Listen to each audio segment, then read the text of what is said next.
Hello and welcome back, and that is right, look at it, there it is, the ZimaCube, the device that we talked about a few times here on the channel from the company IceWow. And today we're going to strip this bugger down. We're going to go ahead and take it apart, because right now this is in its early stages of crowdfunding, and I think it would be fair to say that much like their other crowdfunding campaigns, IceWow have rolled this out and it's doing pretty darn well. I think at the time of recording this video, it's crossed over the $500,000 mark. I think it's about $500,000 to $600,000 invested in by a lot of users there. And I think at the moment, although there have been some official videos posted on the YouTube channel by the campaign, again, great stuff. I actually quite like it when these campaigns go into crowdfunding and actually start not only answering people's questions, which is what you expect from crowdfunding, but also start showing off devices and prototypes. This device here got sent to me by IceWow a little while ago in order for us to take it apart here on the channel. Now, it does arrive with the CastleOS on board, and I will be doing a separate video for that. The only reason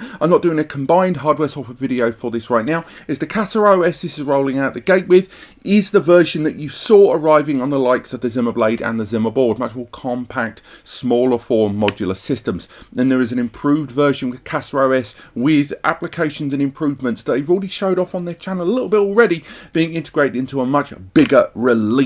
So I'm holding out for that more fleshed out version, because that will be the version that backers of this campaign, if it reaches the finishing line, because let's face it, we are talking about crowdfunding, if that does reach the finish line and full fulfillment for everyone, that will be the version they receive. So rather than review this slightly more smaller scale version of CastleOS that this arrives with in this video, I'm holding out for the larger scale release, which of course we will review on this channel. But the purpose of this video today is seeing the hardware build of this prototype. Let's bear in mind, it is a prototype. This is a device that will hopefully represent the device that backers of that campaign will receive. There probably will be changes along the way, either, hurdles they reach while going through development, or changes that will happen due to user feedback. Another thing, this is the N100 version. This is that quad-core N100 Alder Lake processor version of that campaign selection of different options. This is not the one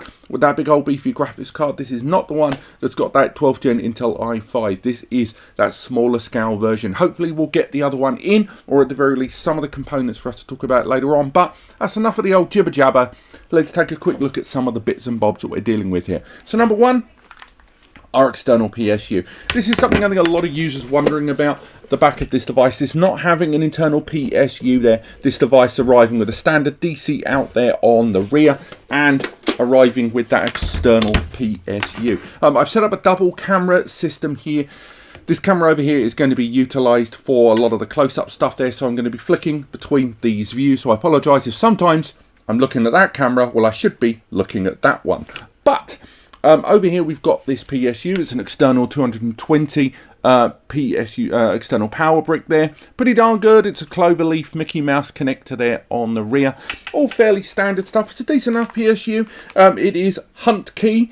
I'll be honest, I've never heard of them. Hopefully the PSUs will be something we'll get more information on later down the line, but I'll bring that close to the camera. There is a Hunt key 20 PSU. Hopefully it's not flipped there on the screen that I can see. And it's that power adapter there on the back. Now this is a combination of, we're going to be needing a Phillips head screwdriver, but also that very specialised star screwdriver there on the side throughout the course of this installation. Now, not to start negative, but the front panel on this device is not that easy to open. It doesn't have a pull handle, something I'd like to see like we saw on the John's bow. A nice little pull clip. You have to kind of hook on the inside there, so hopefully that external panel will see slight improvements there on how to remove it on the fly. Because in the event of a drive failure, when you want to introduce a new drive, to recover a potential RAID storage issue, that cover being really awkward to remove is not something I'm in love with. I'm just going to remove that PSU off camera. So there are our individual bays there. Let's get that light a little better there for you. There are our 6 individual SATA storage bays, and of course the individual M2 module there. Bear in mind, of course, that as this is the Intel N100 version, this is the one that has 2 M2 NVMe's in there, so do bear that in mind. So let's take a look at the trays. Let's get one of these bad boys out of there. Again, moving to that camera, it is standard 3.5-inch tray there. We've got indicators and writing all the way around for kind of guidance for installing those drives, 2.5-inch and 3.5-inch there. Again, fairly standard stuff, spring loaded. The trays are not lockable, I will say, but it's quite a hefty spring load there. They are button unlockable, and they're pretty well ventilated inside and out there. Inside, there's no lockable infrastructure for that outside as well, and I don't know how much of a deal breaker that's going to be for a lot of users, knowing that this system can't have those drives easily removable. Again, Casa OS, I'm holding off any judgments about the storage capabilities of that software until I know I've got the release that this system is intended to roll out with. But when it comes to stuff like in volume encryption, when it comes to a lot of those storage drives and the concern about people removing them, albeit intentionally or accidentally, some people like lockable trays there. So how that will roll out into a final release version, we'll have to wait and see. If we remove each of these bays, inside there is all of our mad trays. Let's get those out of shot. And take a good long look at the inside there. Now I'm going to angle that out and get some additional light. I might have to move that closer to the other camera, in fact. And as you can see there, out the back plane, we've got all of those SATA connectors to take a good long look at. Ventilated there at the back as well. Good tray guidance all the way through. There's no side panels there for us to be taking advantage of. Again, quite likewise, see there, it does, I can't really see much in the way of LED indicators though. I will say there isn't any kind of plastic LED light guidance there along the top, all the way along. If we have a little look about removing that additional module inside, let's remove that out of there. I'm going to try to do as few cuts in this recording as possible, because I'd like to keep this kind of all together, all guts and all. We remove that module, there we go. So before I go through the module, we can see that inside. Hopefully get a bit more light, rotating that light there. As you can see, we're guided in there. Let's bring that. We're guided into an M.2 slightly raised connector right there on the back. And again, that M.2 connector, that SAS-based connector I should say, not M.2. Running in there, slightly raised up, is indicated by the letters NVMe. Hopefully there'll be a close-up there on screen. Fairly standard stuff. I know the N100 CPU, I think, has either got 8 or 9 lanes to play with, so there's not a tremendous amount of space. Now, the board that these drives are living on, you can clearly see where those additional M2s are going to be on the i5 variant of this device, but we've got at the very least those two M2, I believe Gen 3 connectors there on this CPU on both of those. There we are. Things should be a little closer and a little clearer there for you. And I think all the way along, it's a nice clean setup there. I think the height, we've not got too much to worry about, going directly into that connector there at the bottom. Again, there is an article linked below where we've linked to a lot more of these images up close. At the bottom there, we've got a little view there of the AS Media component controller there at the base there, which presumably is going to be that nice extra PCIe bridge that helps keep things moving through that card during access. Again, inside, pretty clean setup. We've still got this little component here at the top that we're going to be removing later on.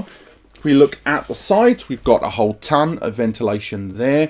On the other side, a whole ton more ventilation. Again, if you go for the GPU version of this device, that is pretty much going to be paramount. On the top, no further ventilation. I will say on the base, there is normally 4 rubber feet on the base of this device normally, but I've removed them to access those screws for later on in the video. So normally this is raised with a couple of rubber, 4 rubber feet there on the base. And of course, we've got our ports and connections and that main back plate there with our ports and connections there on the rear. And of course, additional ventilation. And on the base there, you can already start making out those fans at that ventilated bottom there. Bring that closer to the other camera. And of course, we've got our twin PCIe lane connectors here. But of course, this motherboard has only got a single PCIe slot internally. So now, let's start getting into the nitty-gritty side of things. So let's start taking this apart. Again, I'm going to try and keep this as candid as possible. Let's get that out of there. Anyone here watching this been involved and backed this project already? Again, I've kind of covered Icewhale, looking at their other products. I talked about this a while ago, and I was quite kind of pleased by a lot of the reaction to this recently on the channel. I've been talking a lot more about crowdfunding as the kind of middle ground between the turnkey and the DIY market continues to increase. I'm definitely starting to feel like a lot of these crowdfunding products are getting a little bit more legitimized. When we were talking about the Link Station a little while ago, when we were talking a lot more about the Storaxa program and that kickstarting campaign kind of going quite dark and quite quiet. Again, at the time of recording, their campaign has seen a lot fewer updates, a lot more silence. And one of the things that's really stood out for me about Icewhale's campaign with this is right at the beginning. I mean, even before this video went live, I think on the weekend of the 5th, maybe the 4th of November, they posted videos of kind of hardware specs, going through a lot of the abilities of CASA, and just generally an overview, just showing a lot more information about the campaign than a lot of crowdfunding I've seen up to this point. And if you've watched, you know, self-plug alert, a lot of my earlier videos where I looked at crowdfunding on servers on both Indiegogo and Kickstarter, you'll know that there's been a lot of kind of missed opportunities and a lot of mis-selling that's kind of hurt the idea of crowdfunding a NAS server. So it's quite good to see some, you know, a brand stepping out and doing a lot more louder stuff. Does that legitimize them? We're not sure. It may make a big difference insofar as, you know, encouraging others afterwards, but this is still a product in development, and therefore we can't treat it like a legitimized release like the ones on my right, because it's not an, you know, pop on Amazon and buy it like that right now. Maybe later on, you know, we can, you know, remove that caveat, but for now we simply can't. Now, if we look at the internal motherboard there, you can see a decent enough little layout there. I will say straight away, if we look top down at this in the other camera, for an N100 CPU, which I've seen an increasing number of devices roll out with very low profile CPU coolers and heatsinks, that's quite a chunky little heatsink for the N100 there inside. I'm kind of impressed, and I don't know if that is because they're worried about that CPU getting quite hot in this infrastructure, or is it a case of that they've gone with the same CPU cooler across both generations of device, and in case of simplicity, just going for that same one. I will say cooler height is pretty darn good there. It's not out of this world fantastic, but it's still pretty darn good. Inside, we've got the 8 gig of memory that's included with the M100, and again, this CPU can support higher, and if you go for that larger generation one, there's a little bit more to play with. Also, the OS is arriving here on a Samsung 980, that's the non-Pro, so that's the Gen 3x4 SSD that this is arriving with, and that's what the CASA OS arrives with. This system, when I booted it on, immediately booted up just like any other device, but of course, we are still talking about a prototype that was sent to me by the brand, so it wouldn't be a huge surprise that it would be ready to go out the box. But if it's anything like the Zima Blade or the Zima board, it will arrive turnkey out the box ready, if it is like those. Now, at the top panel here, we can see one of those twin M2 connectors right there. That twin M2 connector, as you can see there, that one, that twin M2 is one of those 2-barreled ones. So on the top end, we've got the standard 2280 length M2 NVMe adaptation, and then underneath, you can fit a smaller form, one of those 2230 or 240, I believe, into that cavity. And of course, on the other side, we have got that lovely length Gen 3 times, I believe, 16 PCIe slot here going into this adapter here. Now remember, not a huge number of lanes to play with in here, so they've had to be pretty creative with the layout of this mobile. There'll be a lot more closer photos of this on the website linked below over at NAS Compares. But for now, let's go ahead and start removing some of these side panels. These slide upright. So there's our first panel. Very sturdy, lovely bit of metal there, so it's no plastic. Move along, and we'll remove the other panel. I feel like a magician that sawed someone in half and removing the plates. Again, nice and heavy. We've got some padding there. That's not silicone, that's just standard vibration padding. And let's move to the other camera very quickly. So here, we can see there where that power cable is funneling through. I will say immediately, they're not using any form of adapter board. So I mentioned before from my CWWK AIoT6 6-bay Changwang Industries build, where it had an external PSU, but it was fed into a board internally that separated the power, and it looked a little worrying, you know. And I'm not a big fan of that. It's either have an internal power brick or have a standard external connector that goes into a relatively, you know, respectable external power brick that you can trust.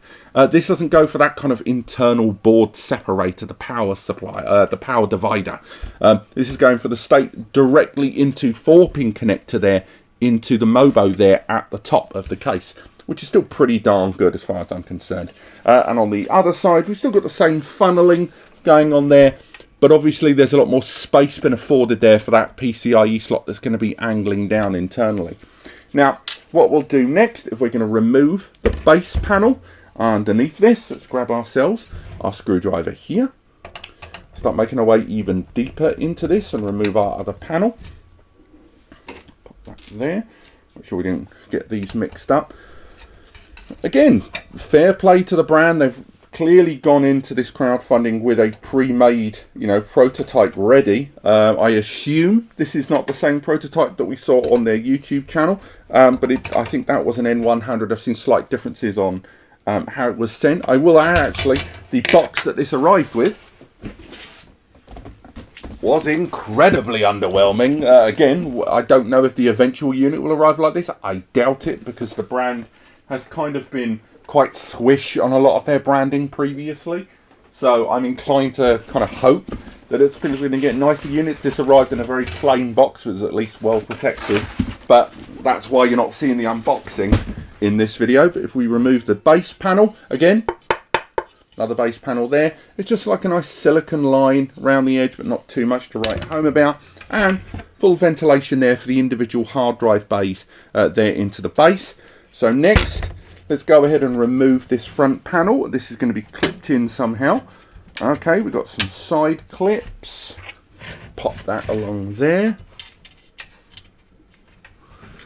Oh, you're putting up a fight, aren't you? I apologise, Zima, if I smash your box to pieces. We've got another one of those vent panels. Again, nice good angular vent there. I quite like that aesthetic of the design there. There's a decent amount of ventilation. Again, this shouldn't be coming off. I know you shouldn't be removing this, with the exception of trying to get to those individual fans. But I will say that, you know, this I'm happy with being difficult to remove. But that front panel was not easy to remove, guys. I'm not a big fan of that. Now, the individual fans inside are pretty basic. Let's be honest, they're fairly standard stuff, aren't they? Inside there, standard 4-pin connector there going into the fans. And again, I'm pretty sure you could mod those and swap those out with pretty much anything. I will be doing follow-up reviews on this, having it in operation when that software arrives. So even for those of you that are probably putting in the comments as I speak, where's the noise test? Why aren't you powering it up?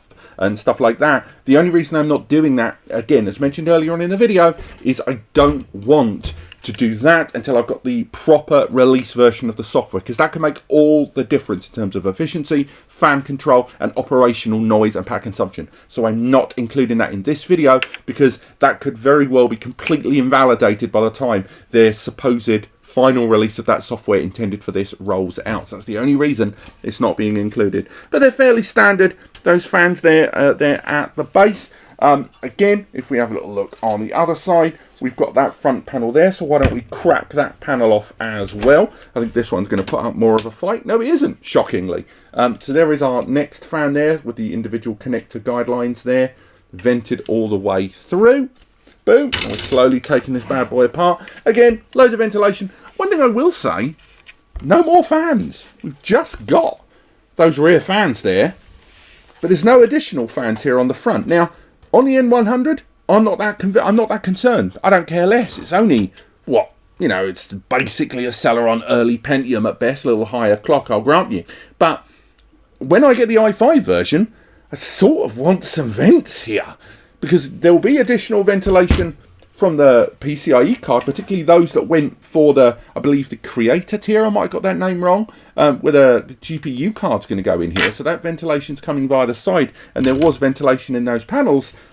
But this fan here is going to be reliant on active flow going through this. So although on the N100 I'm not as fussed, given the frequency and the power of that CPU, I will say that not having any fans either side here at all, and the only fans existing there on that base panel for the main storage media, on the N100 not a problem, but if I was going for the i5, maybe Zimmer, if you're watching this and you take creative feedback, I would add some ventilation there, active ventilation I will add as well if you're going to go for this horizontal cooling method. The ports and connections you can see there, we've got ourselves a couple of USB-A's and a USB Type-C. And again, if you're going for the N100 version, that is your USB 3.2 Gen 2, 10 gigs per second connector. And on the i5 version, if and when that rolls out, again, crowdfunding, etc., etc., when that rolls out, that will be your Thunderbolt 4 connector. And again, if we go for the ports and connections there on the rear, we can see the 2.5 gig Ethernet connectors there, additional USB. We've got our display port and our HDMI 4K, and of course, the power connector there as well. But the fun doesn't stop there, of course. Let's get that motherboard out and take a good long look at it. Now, I'm going to be slightly reluctant here to remove the main power connector there based at the base that's running into the fans. But as we can see from the base of this panel, there's no additional M2s. This isn't one of those double-sided cards like the ones we're going to use in the John's Bow. We can see a decent heat plate application there built for that other side there. If we rotate that ever so slightly and hold that in the most delicate way that we can and bring that close to the camera, it's a fairly clean installation there overall. I'm not seeing any like areas of missing. They're not even really utilizing that additional SATA. You've got an additional SATA knocking around here at the top, doing absolutely nothing and taking the night off.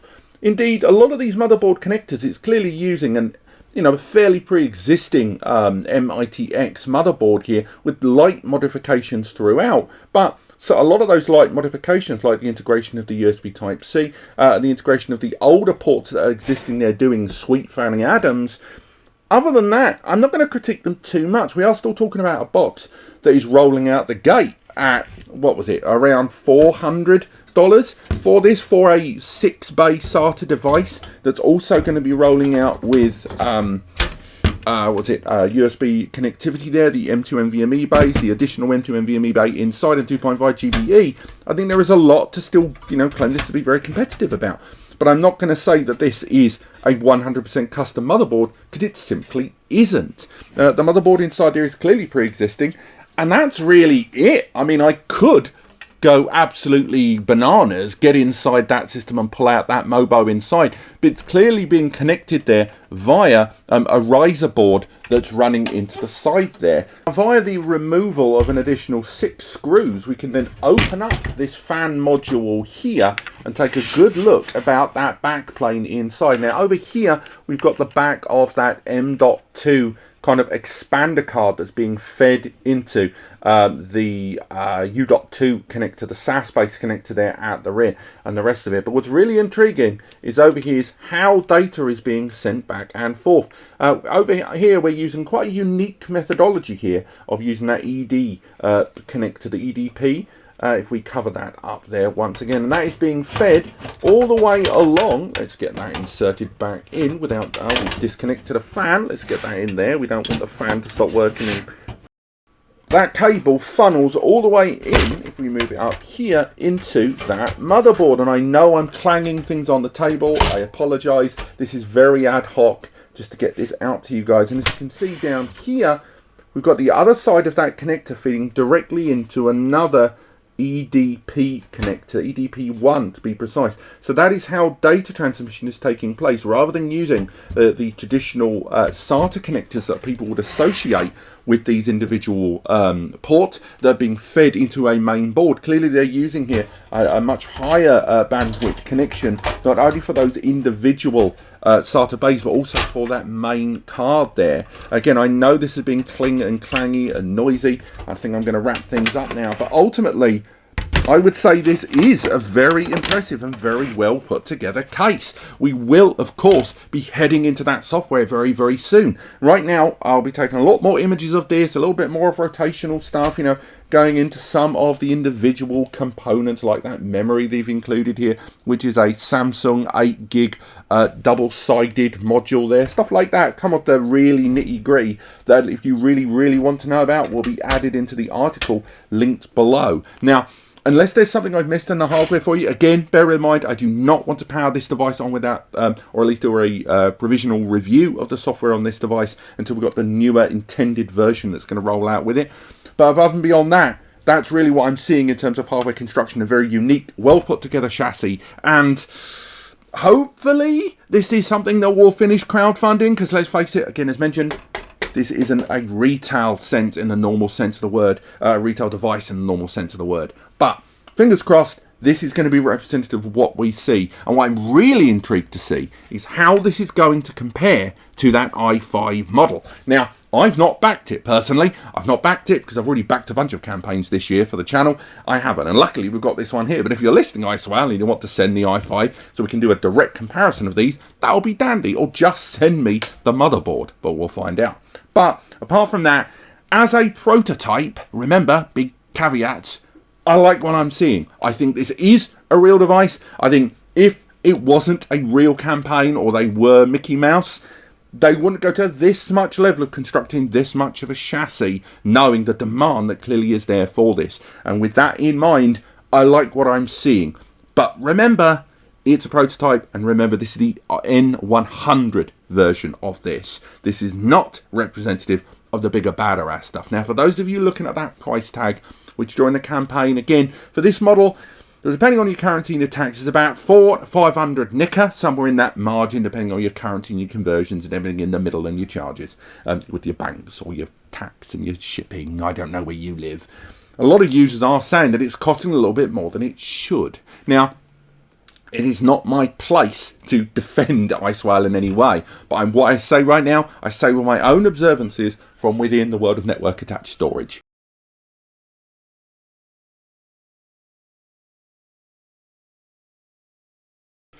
I've looked a lot at 6 bays. I've looked a lot at turnkey 6 bays from QNAP to Synology. I've looked at, hell, when we were looking at TrueNAS and IX Systems 6 bay, almost a year and a half ago now. A lot of those systems, even empty, are knocking around with Celeron PSUs or early, 2015 to 17 generation Atoms, Intel Atoms. They were rocking out the gate at £800 to £900 for a 6 bay device. This is a device that's got 6 SATA bays for storage. You've got the 2 M2s internally, another one. You've got PCIe expandability. For me, this at 400 to 500 nicker for a ready-made turnkey hardware software combined solution, independently of the channel, independently of this being a crowdfunding campaign, that makes sense to me. I think it's a decent amount of whack. Now, when it comes to the i5 model, if it can deliver on what it says, and if it can provide all those ports and connections and maintain the temperature, then I might, that price of, what is it, 800 to £1,000? That's not terrible either. But it's not as good a value as the N100, and I am still reserving judgment until I see how that system deals with cooling. Because if it's rocking out the gate with that CPU fan and no further active cooling and just the 2 fans there, I have my question marks. Ones that I won't have answers to until I get the unit in front of me, or at least swap that Mobo out for the other one. But this has been my teardown of the ZimaCube, not the Pro, the standard N100 version. Again, let me know in the comments if there are other things you want to see, bearing in mind if it's software related, I'm not doing it until I've got that version of Casa OS, the newer version. But apart from that, thank you so much for watching. Head to the article below for a lot more close-ups and information of the Mobo. Hopefully we can dig out more, and I've updated this video in some places when I take a lot of those photos. Maybe I notice some other things about some of the revisions of some of the ports and connections. But if there's other stuff you want to know, let me know in the comments of this video or that article. I'm sure if not Zimmer themselves, or iSwell themselves, someone will post a link to this in that crowdfunding. And if you do, and you've got further questions, I'm not following that, so I won't see those questions. So put them in the comments of the video and the article. But apart from that, thank you so much for watching. Free advice section over on NAS Compares. There's the Discord. There's the Community Ask NAS Compares forum. There's the membership tiers for early access to the videos. They'll probably get access to the video a few days in advance. And on top of that, you can hire myself over on the Ko-Fi page and on Patreon. And I can give you some consultation if you like. But I'll be honest with you, I just like making videos. But apart from that, have yourselves a bloody great week. And I will see you next time.